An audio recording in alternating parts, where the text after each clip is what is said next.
Hello, everyone. Today, I'm going to tell you one of the most fascinating and mysterious stories in history, the mystery of the Titanic. You've probably heard about the Titanic before. Maybe you've seen the famous movie or read about it in books. But I promise you, after listening to this, you will feel like you're hearing this story for the first time. I'm going to tell you everything in great detail, and some things might even surprise you.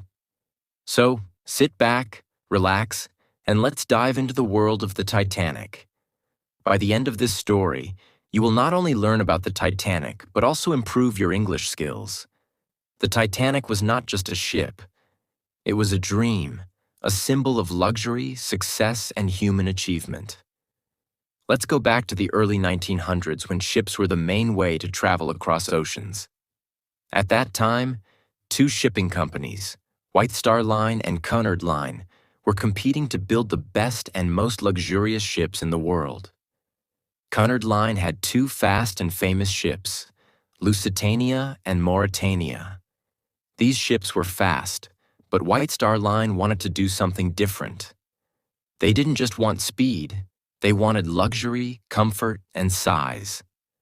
White Star Line decided to build three ships that would be the largest and most luxurious in the world: Olympic, Titanic, and Britannic. Out of these, Titanic became the most famous, but not for the reasons the company hoped. The Titanic was built in Belfast, Northern Ireland, by a shipbuilding company called Harland and Wolff.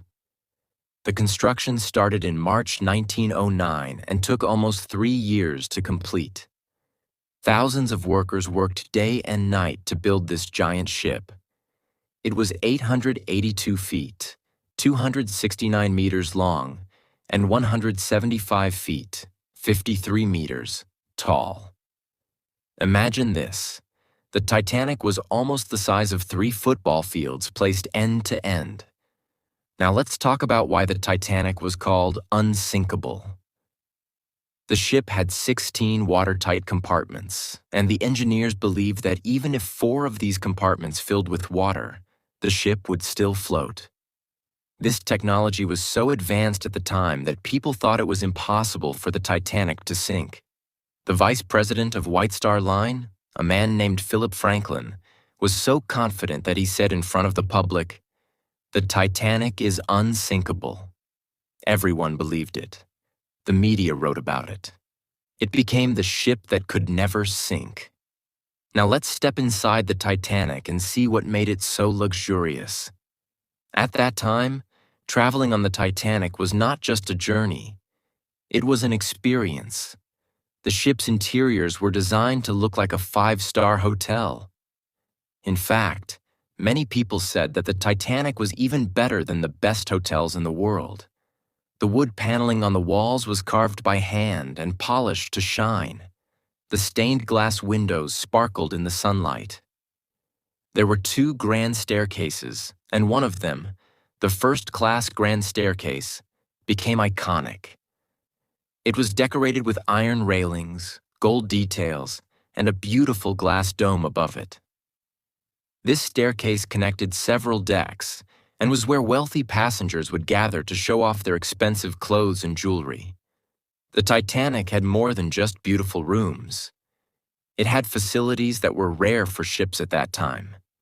A heated swimming pool, a Turkish bath where passengers could relax, an electric bath, which was considered a modern luxury, a gymnasium with exercise machines, a squash court for sports lovers, a library where passengers could read books, 2 barbershops for grooming and haircuts.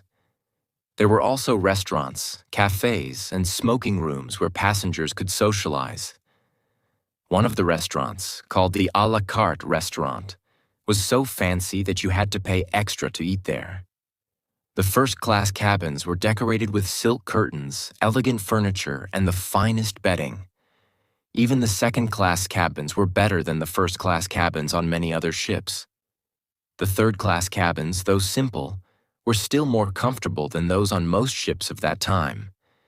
The Titanic cost $7.5 million to build in 1912, which is about $200 million today.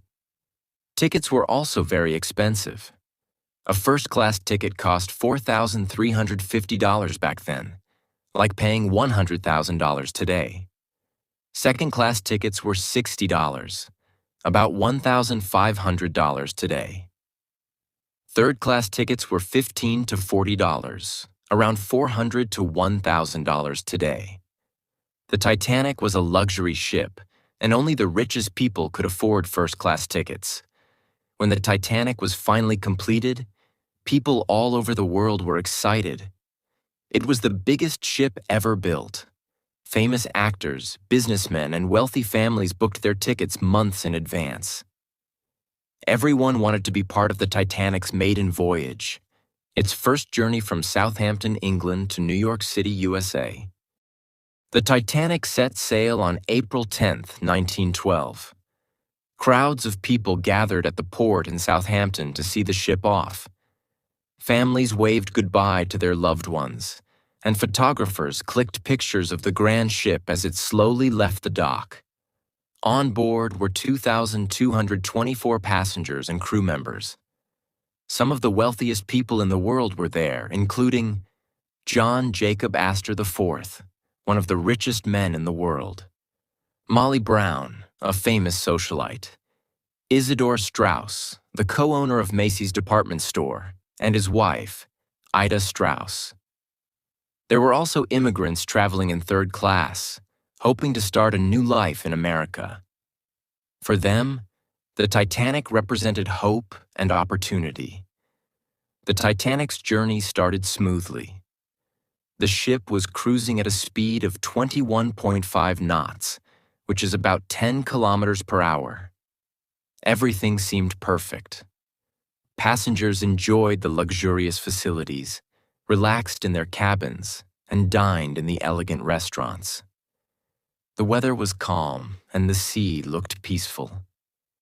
But just 2 days into the voyage, the Titanic received its first ice warning.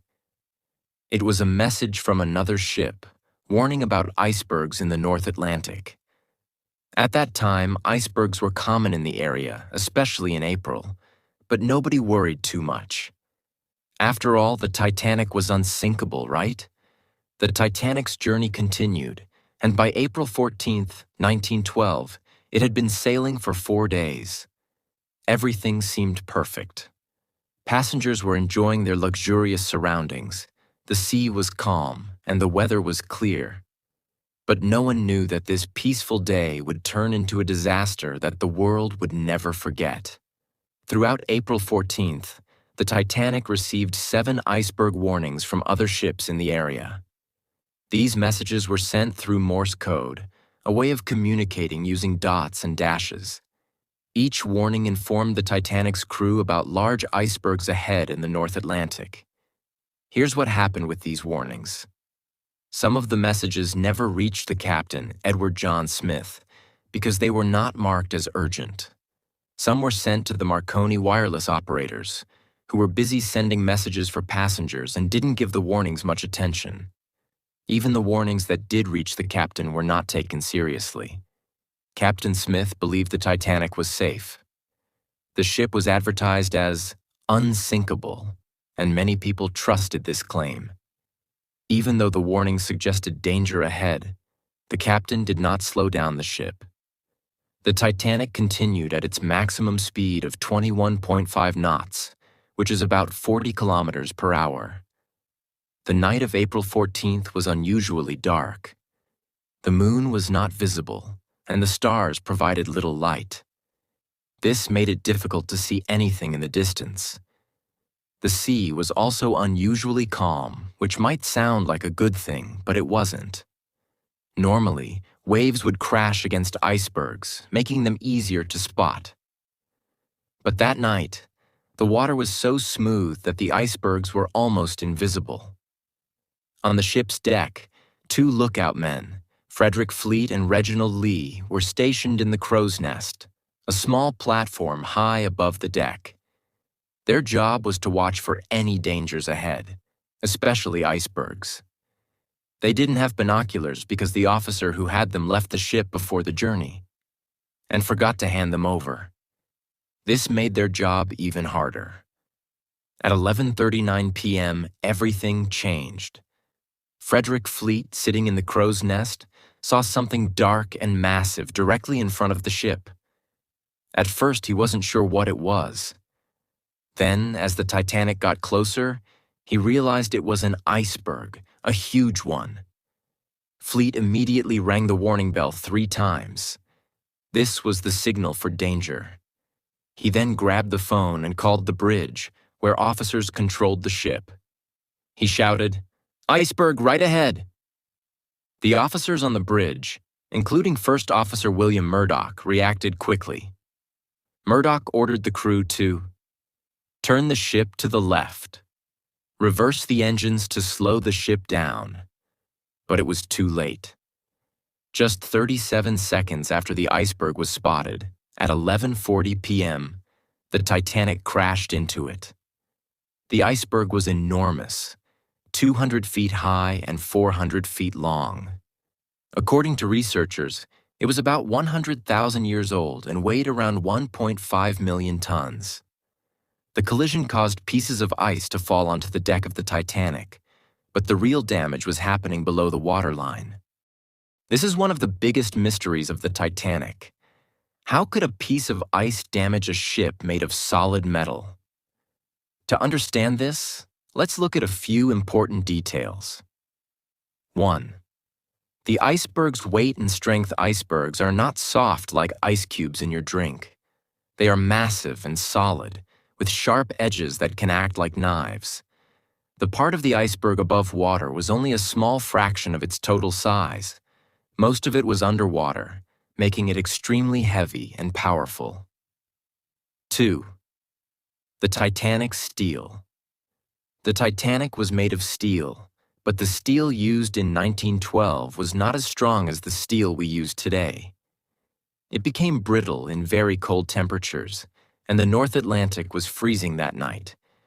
When the iceberg hit the Titanic, the steel plates cracked instead of bending. 3. The rivets. The metal rivets that held the Titanic's steel plates together were another problem. Some of these rivets were made of a weaker material called wrought iron. When the iceberg hit, these rivets popped out, creating gaps in the ship's hull. As the iceberg scraped along the Titanic's side, it opened 6 narrow holes below the waterline. These holes were small, but water began pouring in at an alarming rate. When the collision happened, most passengers didn't realize anything was wrong. Some people felt a slight jolt, while others heard a grinding noise as the iceberg scraped along the ship. In the first-class dining room, a few people joked, "What was that? Did we hit something?" In the engine room, however, the crew knew the situation was serious. Water was rushing into the lower decks. The Titanic's watertight compartments were supposed to keep the ship safe, but the iceberg had damaged more compartments than the ship could handle. Scientists believe the iceberg that hit the Titanic started as part of a glacier in Greenland. Over thousands of years, it broke off and drifted into the North Atlantic. By the time it hit the Titanic, it was one of the largest icebergs in the area. Its size and weight made it unstoppable.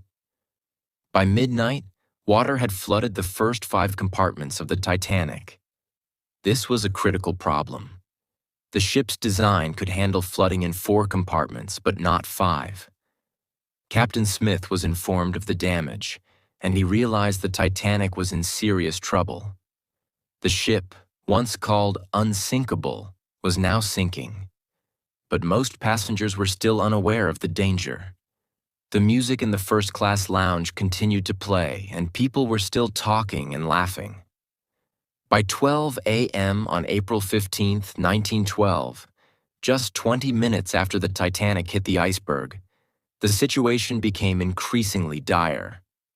Captain Edward John Smith, who had been confident in his ship's safety just hours earlier, was now faced with the unimaginable truth. The Titanic was sinking. At midnight, Captain Smith called an emergency meeting with his senior officers. He gave them clear orders. Start lowering the lifeboats. Send distress signals to nearby ships. Calm the passengers and avoid creating panic. The Titanic was equipped with 20 lifeboats, but these were not enough for the 2,224 people on board. The lifeboats had space for only about 1,178 people, which meant more than 1,000 people would have no chance of survival. This was a design flaw, as the ship was built to carry more lifeboats, but the company decided not to include them to keep the decks spacious and aesthetically pleasing. As the crew began lowering lifeboats, the Titanic's wireless operators, Jack Phillips and Harold Bride, started sending distress signals using Morse code. They used the call sign CQD, which meant Come Quick Distress. Later, they also used SOS, the new international distress signal that was easier to recognize. One of these distress signals was picked up by the RMS Carpathia, a passenger ship about 58 miles, 93 kilometers away. The Carpathia's captain, Arthur Rostron, immediately ordered his crew to change course and head toward the Titanic. The Carpathia could travel at a maximum speed of 17 knots, but even at full speed, it would take 4 hours to reach the Titanic. Meanwhile, other ships like the SS Californian were closer but did not respond in time. The Californian's wireless operator had gone to bed and didn't hear the distress calls. As the crew lowered the lifeboats, confusion and fear spread among the passengers. Most people didn't understand how serious the situation was. The Titanic was still brightly lit, and the band continued to play cheerful music to keep everyone calm. In first class, some passengers hesitated to leave their luxurious surroundings. They thought the lifeboats were just a precaution. In third class, passengers faced a much harder time. Many were trapped in the lower decks and struggled to find their way to the lifeboats. Language barriers made it even worse, as many third-class passengers were immigrants who didn't speak English. By 12:30 a.m., the first lifeboat was lowered into the freezing Atlantic Ocean. It had space for 65 people, but only 28 passengers were on board. This was a common pattern throughout the night.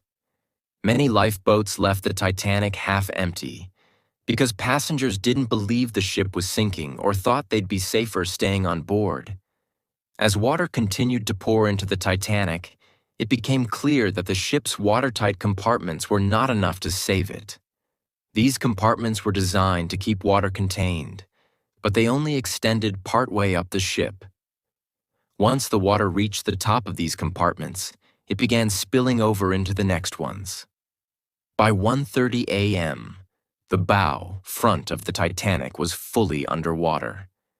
The ship began to tilt forward, and panic spread among the passengers. As the lifeboats filled and were lowered, the passengers faced another deadly threat: the icy water. The temperature of the North Atlantic that night was -2 degrees Celsius, 28 degrees Fahrenheit, cold enough to cause hypothermia within minutes. Most passengers and crew who entered the water without a lifeboat did not survive. The Titanic had 2,224 people on board, but only 705 survived, most of them in lifeboats. At around 2:15 a.m., the Titanic's situation reached its breaking point, literally. The weight of the water flooding the ship caused immense pressure, and the Titanic began to crack. Here's how it happened. The bow was already underwater, pulling the ship downward. The stern, back of the ship was lifted high into the air. The stress on the middle section of the ship was too much, and the Titanic broke into two pieces. The two halves of the ship sank separately. The bow plunged to the ocean floor first. The stern floated for a few moments before also sinking. At 4 a.m., 2 hours after the Titanic sank, the RMS Carpathia finally arrived. The crew immediately began rescuing survivors from the lifeboats. The Carpathia's crew worked tirelessly to pull people from the freezing water. Many survivors were in shock, crying, or suffering from hypothermia. Some were too weak to climb aboard and had to be lifted with ropes. By 8:30 a.m., all survivors had been rescued, and the Carpathia set course for New York. The survivors left behind the wreckage of the Titanic and the bodies of more than 1,500 people who had perished. After the Titanic tragedy, the world wanted answers. How could such a grand and unsinkable ship sink? Why did so many lives get lost? As investigations began, one shocking controversy came to light: the mysterious role of another ship, the SS Californian, which was just 37 kilometers, 20 miles away from the Titanic when it sank. The SS Californian, a British steamship, was sailing in the North Atlantic on the night of April 14, 1912, the same night the Titanic struck the iceberg. Unlike the Titanic, the Californian wasn't rushing to make headlines. It had stopped for the night because of ice warnings and was surrounded by icebergs. Its engines were off, and it was stationary in the cold, quiet ocean. At around 11 p.m., the crew of the Californian spotted a large ship in the distance. This was the Titanic. From their deck, they could see the lights of the enormous vessel. When the Titanic began sinking, its crew launched rocket flares into the sky as a distress signal. These white flares were visible for miles and were meant to alert nearby ships that something was wrong. The crew of the Californian saw these flares. One of their officers, Second Officer Herbert Stone, reported to his captain, Stanley Lord, that he had seen the rockets. Stone also noted that the large ship appeared to be stopped. However, Captain Lord dismissed the situation, assuming it was nothing serious.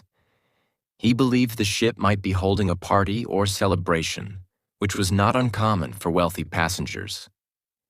One of the most critical mistakes made by the Californian was turning off its radio, wireless, for the night. The wireless operator, Cyril Evans, had gone to bed at 11:30 p.m., shortly before the Titanic began sending distress signals. This decision proved catastrophic.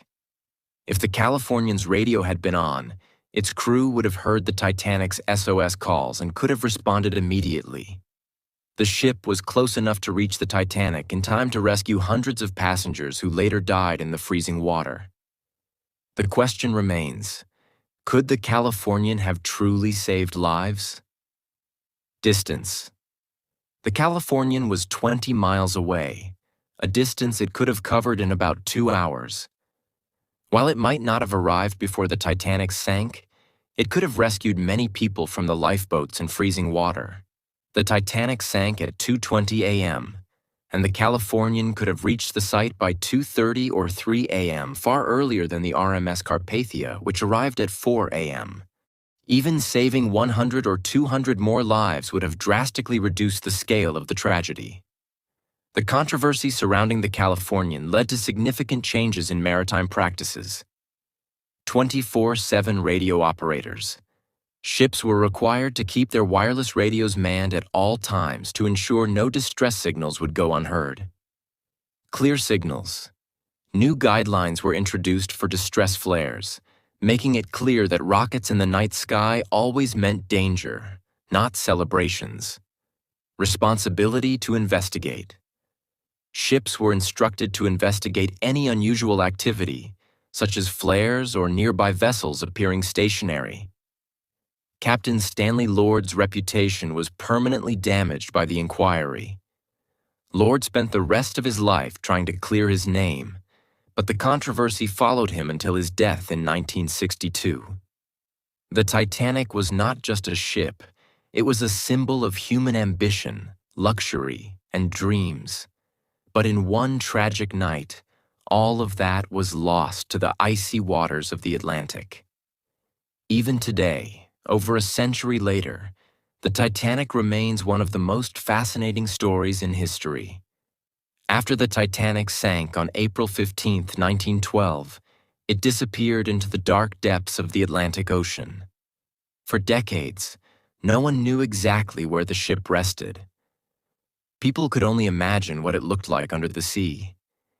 Many believed the wreck would never be found, as it sank to a depth of 12,500 feet, 3,800 meters, far beyond the reach of most explorers at the time.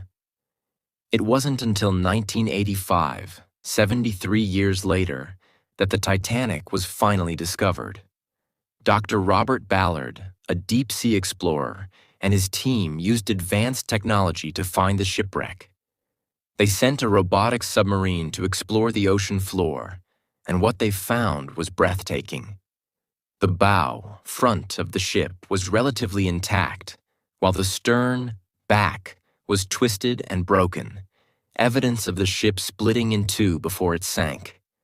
Around the wreck, there were shoes, dishes, luggage, and other personal belongings of the passengers, a haunting reminder of the lives lost.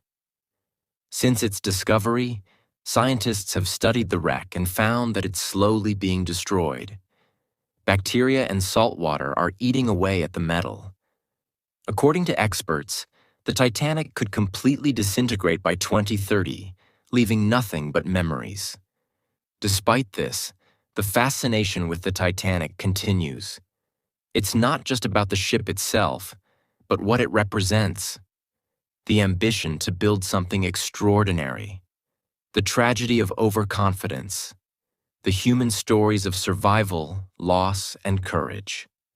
In 2012, to mark the 100th anniversary of the Titanic's sinking, Australian billionaire Clive Palmer announced an ambitious plan to build a modern replica of the Titanic called Titanic 2. Titanic 2 would have the same luxurious design as the original, including grand staircases, elegant dining rooms, and vintage cabins. However, it would include modern safety features, such as more lifeboats and advanced navigation systems, to ensure history wouldn't repeat itself. The ship was planned to sail on the same route as the Titanic, from Southampton to New York. While the project generated a lot of excitement, it has faced delays and challenges. To this day, Titanic 2 has not been completed, but the idea shows how deeply the Titanic's legacy lives on in people's hearts. 705 people survived, most of whom were women and children. Over 1,000 men perished as they gave up their spots on lifeboats for others. The Titanic taught the world many lessons. 1. Overconfidence can be dangerous. People believed the Titanic was unsinkable. This overconfidence led to mistakes, such as not having enough lifeboats and ignoring ice warnings. 2. Respect. Nature. The iceberg was a reminder that nature is powerful and unpredictable. Even the most advanced human creations can be humbled by the forces of nature. 3rd, plan for the worst. The Titanic disaster changed safety regulations forever. Ships are now required to have enough lifeboats for everyone on board. Radios must be manned 24/7, and safety drills are mandatory. The Titanic's story is a mix of glamour, tragedy, and mystery. People are drawn to it because it feels like a cautionary tale about human ambition and arrogance. The ship's wreck at the bottom of the ocean is like a time capsule, preserving a moment in history. But more than anything, it's the stories of the people on board, their bravery, sacrifices, and humanity that keep the Titanic alive in our hearts. The Titanic story is not just about loss, it's about learning and growing. Here's what we can take away. Never give up. The survivors of the Titanic faced unimaginable trauma, but many went on to rebuild their lives. Their resilience is an inspiration to us all. 2. Always be prepared. Life is unpredictable. Whether it's a shipwreck or a personal challenge, being prepared can make all the difference. 3. Learn from mistakes. The Titanic's tragedy led to new safety standards that have saved countless lives. Mistakes are not the end. They're opportunities to grow and improve. And so, the mystery of the Titanic is not just a story of a ship. It's a story of humanity. It's a reminder of what we can achieve and what we must avoid. If this story inspired you, remember to like, share, and subscribe. Learning through stories not only improves your English, but also fills your heart with wisdom and motivation. Thank you for watching. Let's keep learning and growing together.